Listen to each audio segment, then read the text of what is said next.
Hola, ¿cómo están? Bienvenidos. Yo soy Luis Hernández, saludándolos nuevamente desde la otra vereda. Y bueno, ahora también quiero invitarlos a suscribirse a mi canal, a este que es su canal. Denle like y presionen la campanita porque así se podrán enterar cada vez que yo transmita un nuevo podcast. Y hoy tendríamos que hablar, por supuesto, de lo que ha sido y sigue siendo el momento electoral en el Perú. Ya se ha dado la primera vuelta, ahora vamos a la segunda y por supuesto hay una gran expectativa. Pero lo que yo quisiera hacer en esta ocasión es reflexionar acerca de por qué ha pasado lo que ha pasado y en qué contexto estamos. Yo sé que lo que me propongo no es fácil porque hay muchos factores que tomar en cuenta para hacer una interpretación analítica de la dinámica de nuestra sociedad, del devenir de nuestra realidad. Tomaría tiempo, por supuesto, hacer ese análisis, pero no quiero dejar de compartir con ustedes algunas ideas sobre lo que yo pienso que ha ocurrido y viene ocurriendo en nuestro país. ¿Por dónde empezar? A ver, yo el otro día recordaba, y puede sonar anécdota, pero me gustaría entrar al tema por aquí. Recordaba que hace años, porque voy a retroceder un poco para atrás, hace años, en los 80, yo escuchaba un programa de radio en el que la gente llamaba. Y recuerdo que una señora, en una ocasión, intervino telefónicamente. Era una española. Sería más o menos el año 83. Y la señora dijo algo así como: cuiden su democracia. No la estoy citando textualmente porque no recuerdo al pie de la letra sus palabras. Pero ella dijo: cuiden su democracia. Y agregó: no les vaya a pasar algo así como lo que a nosotros nos pasó en España en los años 30. Que efectivamente en los años 30 en España hubo una terrible guerra civil. Es decir, fue algo increíble, algo que en realidad dejó muchas heridas en España. Bueno, eso fue lo que la señora dijo en los años 80. Y he citado esto porque, a sazón de lo dicho por ella, yo haría una pregunta. ¿Cuidamos realmente nuestra democracia desde entonces? La respuesta es que no, y los hechos hablan por sí mismos hoy en día. Nosotros no cuidamos nuestra democracia. Ahora, ese es solo un punto de introducción al tema que yo quiero abordar un poco más profundamente. No solo no cuidamos nuestra democracia, sino que nos sentamos en nuestros laureles.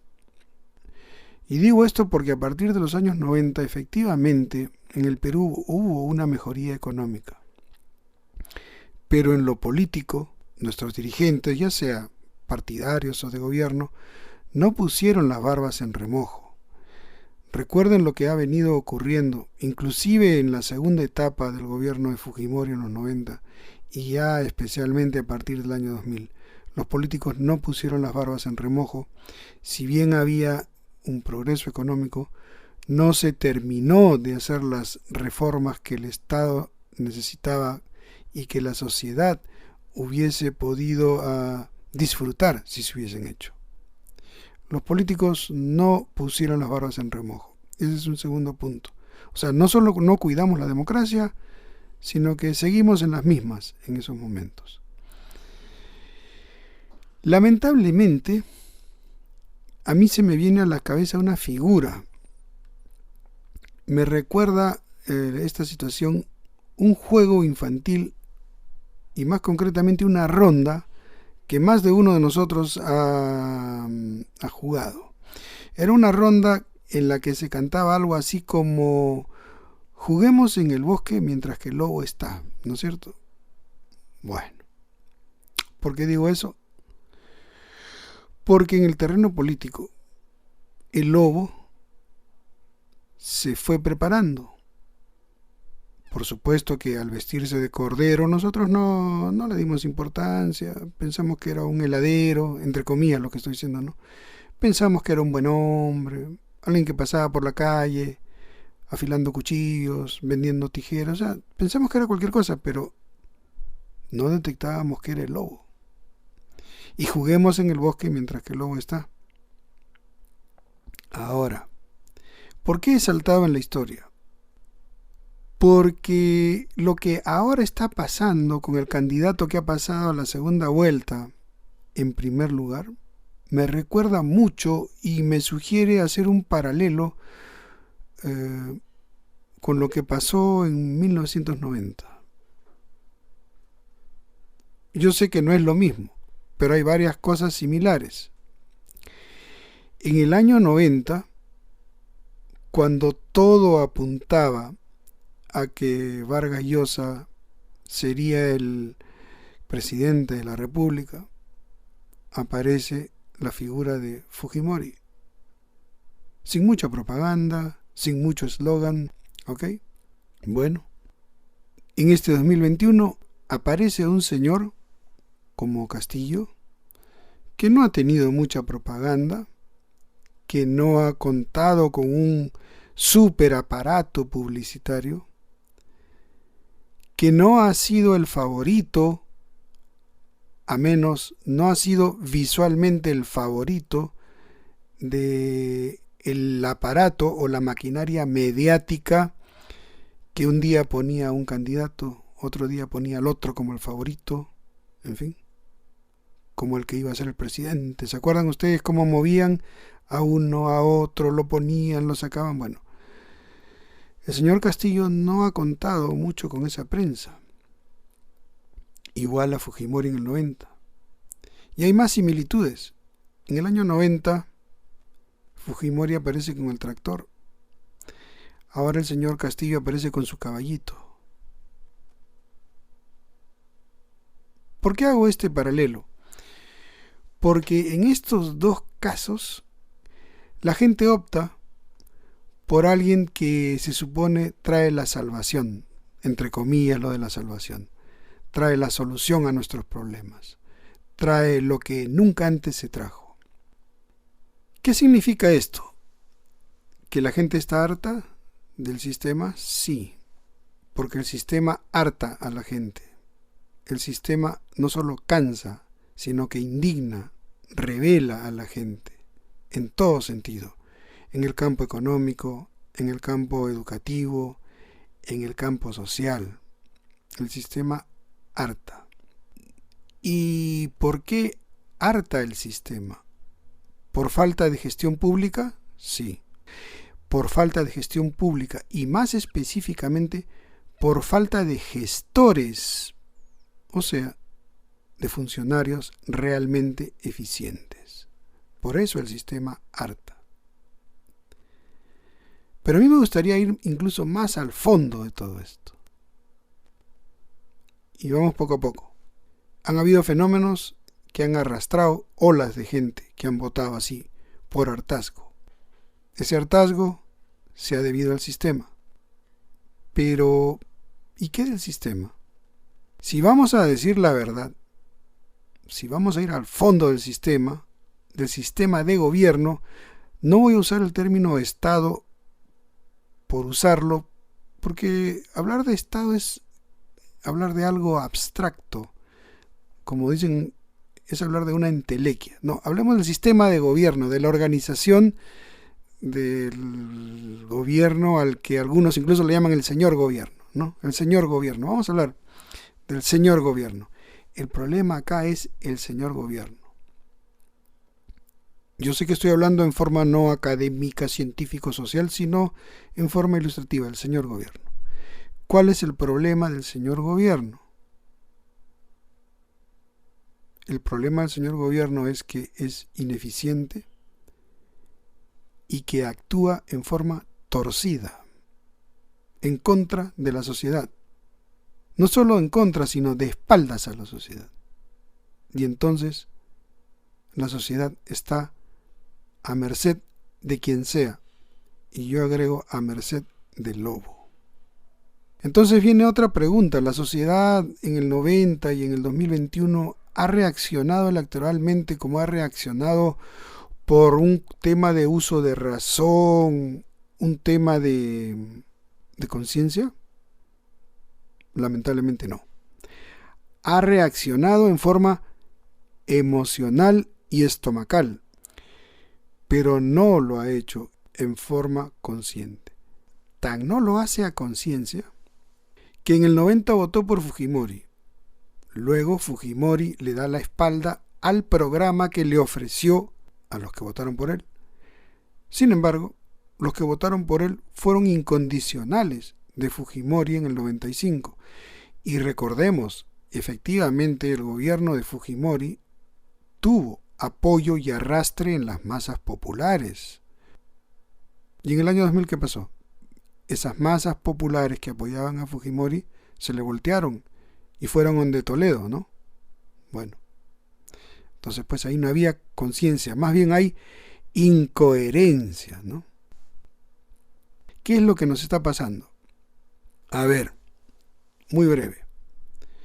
Para mí lo que ocurre, y les hablaba del señor gobierno, no voy a hablar, como decía, del Estado, de eso que todos somos, porque todos somos el Estado. Es una entelequia, yo lo entiendo, ustedes lo entienden, pero la verdad, si algo quiero yo es que este mensaje llegue a más gente y que no sea exclusivo de gente que conoce de temas de teoría política.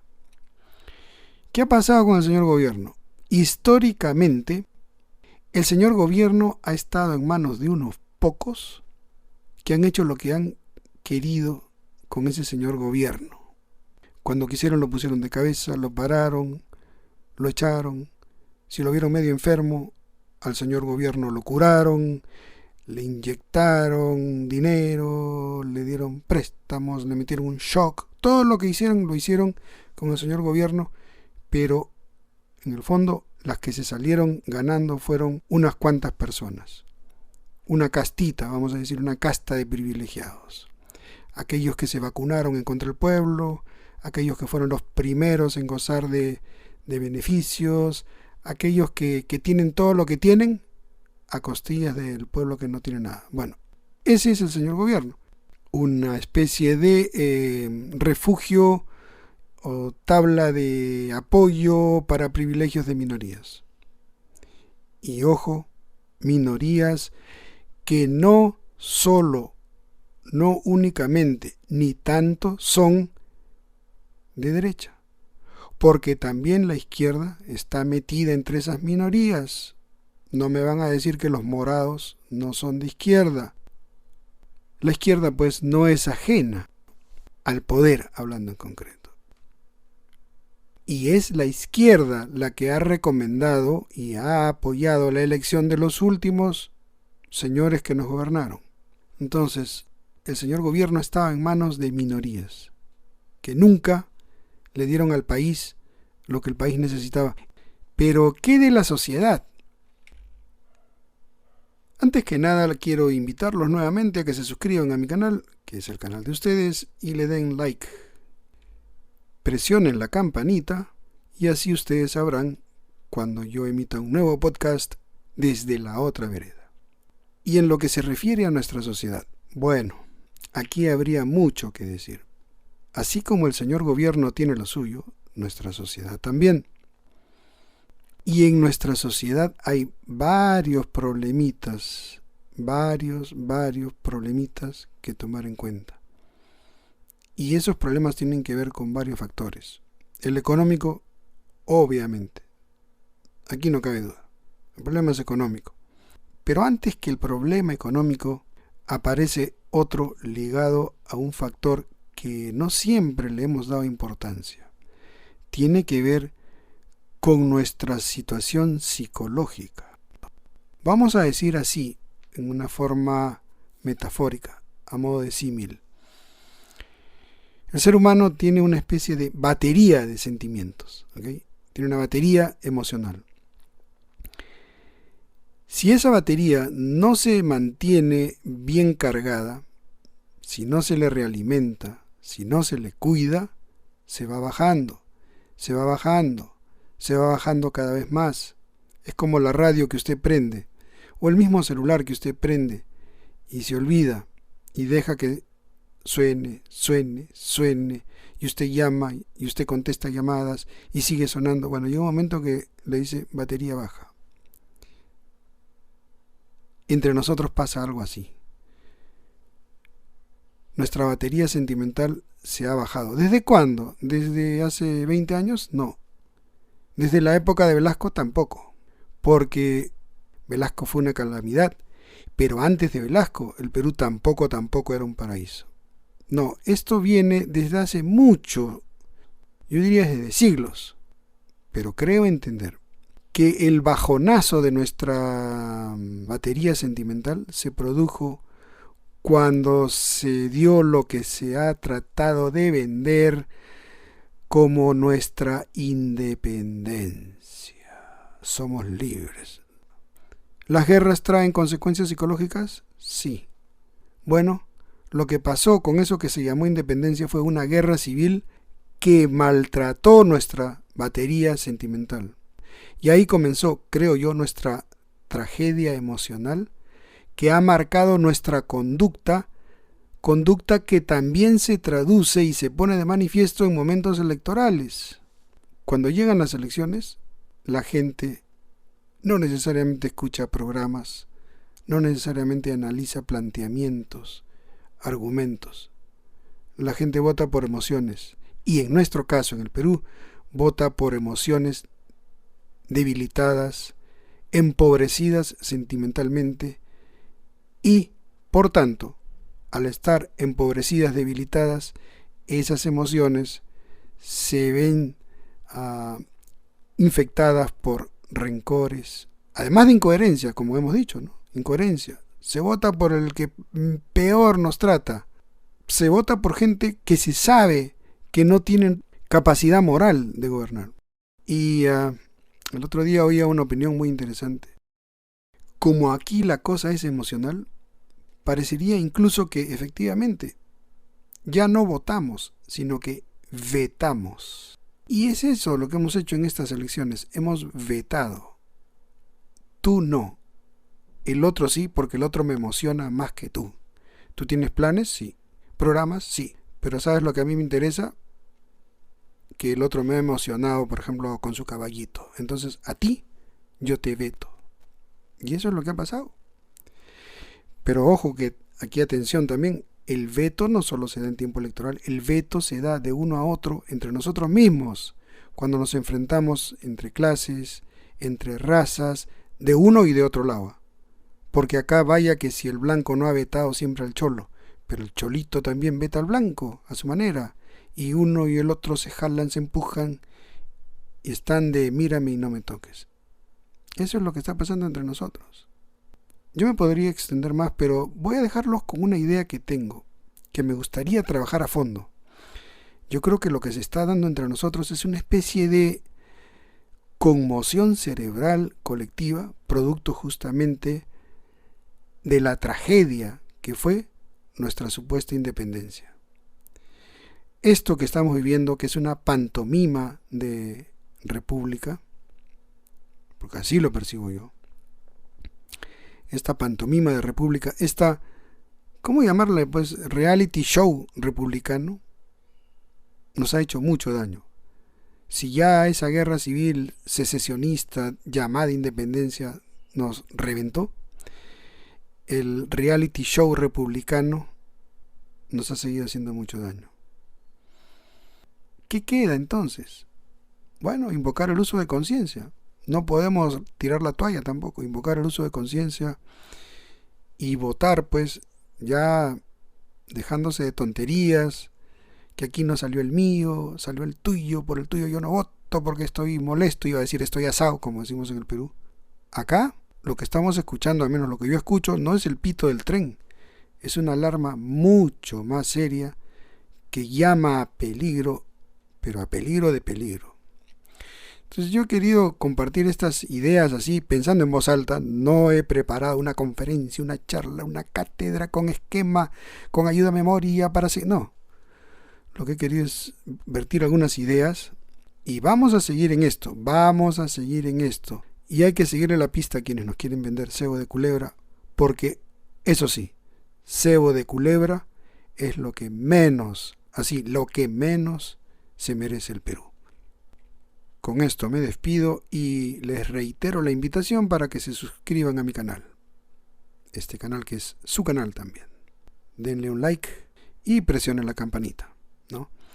Y también, si quieren, pueden sugerirme temas, porque yo supongo que ustedes quisieran que también se toquen temas que son del interés de ustedes. No se trata de que yo me siente frente al micrófono y comente lo que a mí me parece, porque a mí me parece que debo hablar de lo que a mí me parece.